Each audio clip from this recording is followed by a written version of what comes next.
Sahabat, kita sering membahas tentang penundaan pemilu 2024. Nah, saya nggak mau nih, Kang Iful, terjebak hanya sebatas di situ saja.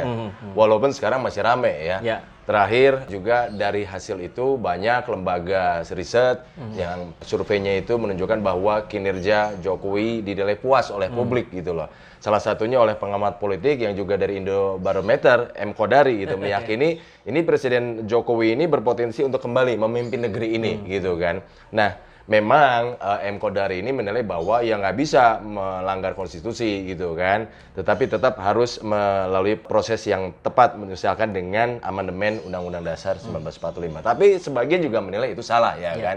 Nah, sebenarnya kalau kita melihat hasil survei beberapa lembaga riset ini, lembaga survei ini yang menyebutkan bahwa kinerja Jokowi dinilai publik itu puas, tetapi satu sisi lagi kita melihat bahwa harga-harga naik, ya kan. Nah, Kang Saiful melihat sebenarnya arah mereka ini kemana sebetulnya? Ini lembaga-lembaga riset ini. Ya, M. Kodari saya ingat beberapa tahun lalu itu sudah mulai menggaungkan.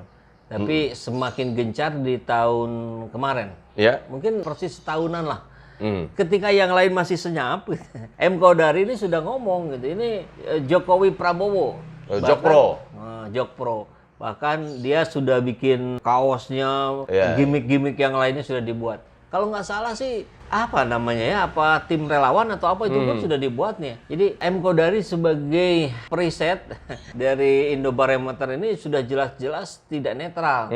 Jadi lembaga riset kan tentunya dia tidak boleh berpihak, ya. Nah, tidak boleh memiliki kecenderungan. Tapi lain hal ini dengan sosok M. Kodari yang tegas-tegas sejak awal, jauh sebelum yang lain berbicara, dia sudah terus-menerus menggaungkan itu. Jadi sulit bagi saya untuk melihat secara objektif sosok Kodari ini, karena dia keberpihakannya sudah terlalu kuat, terlalu kental. Nah, ini menjadi pertanyaan buat publik gitu, bagaimana keberadaan para lembaga survei ini bisa membantu semakin sehatnya demokrasi di Indonesia.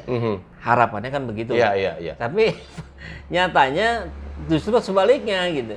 Ini seperti keberadaan lembaga survei ini alat framing dari tangan-tangan kekuasaan untuk menggolkan keinginan-keinginan dari mereka sendiri. Apakah bisa dibilang lembaga survei ini ya mungkin walaupun belum semua atau tidak semua ya, memang sudah dipesan dalam tanda kutip gitu. Itu yang ada di perspektif publik hari ini. Jadi kan kita tahu lah ya, tidak begitu banyak SMRC ya, Indobarometer, terus apa lagi LSI, terus indikator dan seterusnya.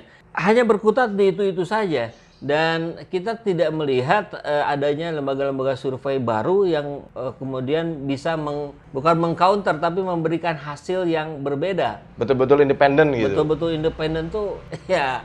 Saya sih memaklumi juga ya, saya tahu bagaimana pola-pola yang dilakukan oleh para lembaga riset. Tapi saya yakin masih ada lah, mestinya begitu ya, mestinya masih ada lembaga-lembaga riset yang berdiri tegak, independen, tidak memihak, tidak bisa disetir, dan seterusnya. Dan mudah-mudahan itu segera tampil ke publik. Untuk mengcounter itu ya.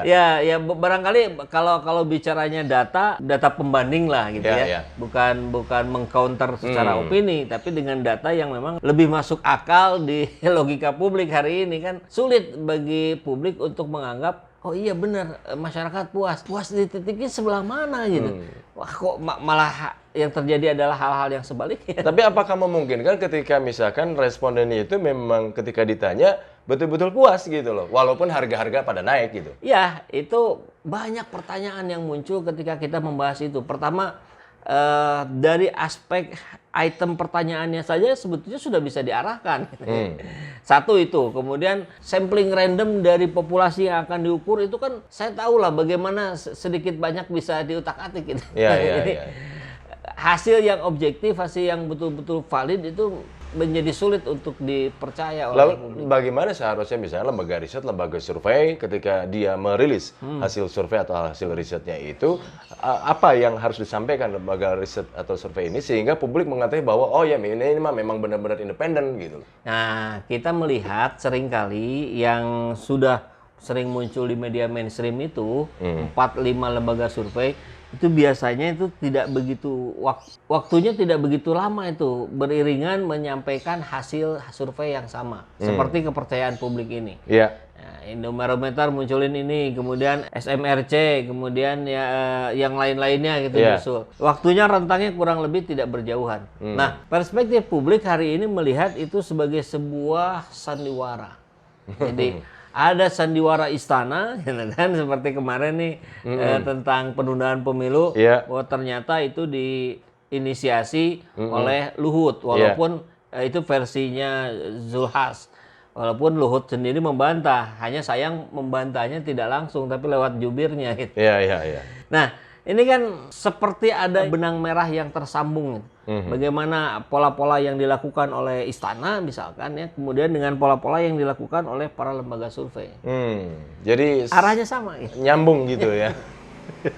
Ya kan ketika kita bicara soal hasil survei yang mengatakan bahwa kinerja Jokowi oke, publik puas, walaupun ada penurunan kalau tidak salah menjadi 63 atau 60 berapa persen gitu kan, tapi tetap puas ujung-ujungnya. Nah, kemudian beberapa hari lalu Pak Jokowi menyampaikan bahwa istilahnya begini, mengingatkan rakyat bahwa harga kebutuhan pokok ini akan naik gitu loh. Nah, saya secara pribadi melihatnya atau membaca itu bahwa oh, berarti akan ada kenaikan yang lain lagi nih selain yang sudah ada gitu loh.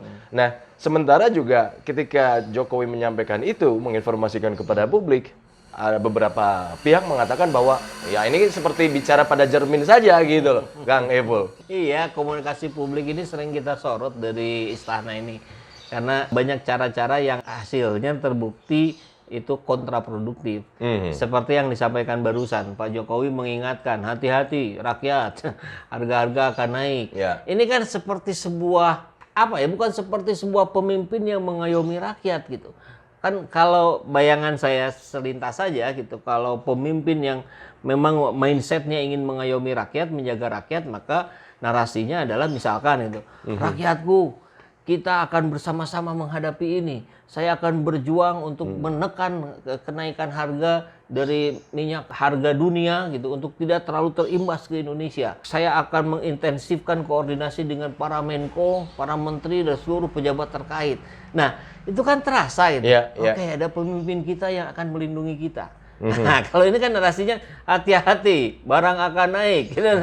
Itu kan seperti kita diperingatkan oleh pengawas gitu. Atau mungkin bisa jadi terjemahannya bahwa yang disampaikan Pak Jokowi ini hati-hati itu kepada para pembantunya gitu, harus menteri-menterinya gitu. Iya, kalau mestinya kan jajaran pemerintahan itu di depan rakyatnya itu kan harusnya nampak berwibawa gitu. Nampak memiliki marwah gitu. Nah, kalau mau bicara seperti itu jangan di publik. Itu lakukan di rapat terbatas para Menko gitu. Pak Jokowi mau marah-marah, mau neken-neken para menteri, ya nggak apa-apa kan. Itu rombongannya gitu. Karena yang muncul di depan tentu adalah Pak Jokowi. Kalau bicara ke publik seperti ini, seolah-olah sedang mengajak yuk semuanya kita bersiap masing-masing ya, pikirkan masing-masing ya, upayakan masing-masing ya. Nah, nuansanya seperti itu. Mungkin maksud Pak Jokowi bukan itu. Tapi tadi ini persoalannya pada komunikasi publik. Apa yang ditangkap oleh rakyat itu menjadi kontraproduktif gitu untuk kenyamanan, untuk ketenangan, untuk rakyat bisa melakukan aktivitas sehari-hari dengan lebih baik. Apakah ini akan membuat publik menjadi semakin gelisah, semakin risau gitu karena ada pernyataan seperti itu? Iya gitu, karena tadi seperti pengawas tadi, rakyat sudah dihadapkan pada situasi sulit selama ini ditambah lagi dengan narasi yang seperti itu sehingga ya pastilah secara psikologis pasti itu membuat semakin barangkali bisa jadi frustasi gitu. Wah, kita ini belum beres nih. Ini sudah naik lagi. Nanti beberapa bulan ke depan ada kenaikan yang lain lagi. Waduh, gimana saya ngadepin ini? Di sisi lain tidak ada narasi-narasi yang yang mengayomi tadi. Ya, artinya ketika ini ada hubungannya dengan hasil riset, survei beberapa lembaga, itu apakah semakin menguatkan bahwa ternyata memang nggak puas gitu publik terhadap survei itu? Iya, itu. Maka kembali ya, kepercayaan publik hari ini saya kira terus-menerus merosot. Mudah-mudahan bukan di titik nadir dan tidak berakhir dalam sebuah puncak emosi rakyat. Tapi ini cepat disadari oleh pemerintah, kemudian dengan bersegera pemerintah mengambil strategi yang lebih humanis, yang lebih strategis, yang lebih mengutamakan pada apa yang diharapkan oleh rakyat. Alhamdulillahirrahmanirrahim, saat ini banyak sekali sahabat-sahabat dari Saiful Zaman Channel yang menjadi patron dari kegiatan ini, yang mendukung, yang mensupport dengan berbagai cara. Luar biasa, via WhatsApp, via grup, via media sosial lainnya. Bahkan tidak sedikit yang kemudian mendonasikan uangnya untuk perjuangan kami di medan dakwah ini. Ya jelas hal ini sangat membantu keberlangsungan channel ini karena kebutuhan pun kemudian bertambah. Tidak bisa lagi ini dikerjakan oleh 1-2 orang. Kita harus merekrut lebih banyak orang. Dan itu jelas membutuhkan dana yang tidak kecil. Nah, oleh karena itu buat sahabat-sahabat semua yang terus mendukung kami, doakan juga kami untuk mampu istiqomah, untuk mampu terus menyuarakan dan menggemakan suara hati rakyat. Dan seperti biasa, bagi yang ingin membersamai kami dengan membantu operasional channel ini, sahabat bisa mendonasikannya ke nomor rekening yang ada di bawah sini. Dan silakan untuk mengkonfirmasikannya ke nomor yang ada di sini.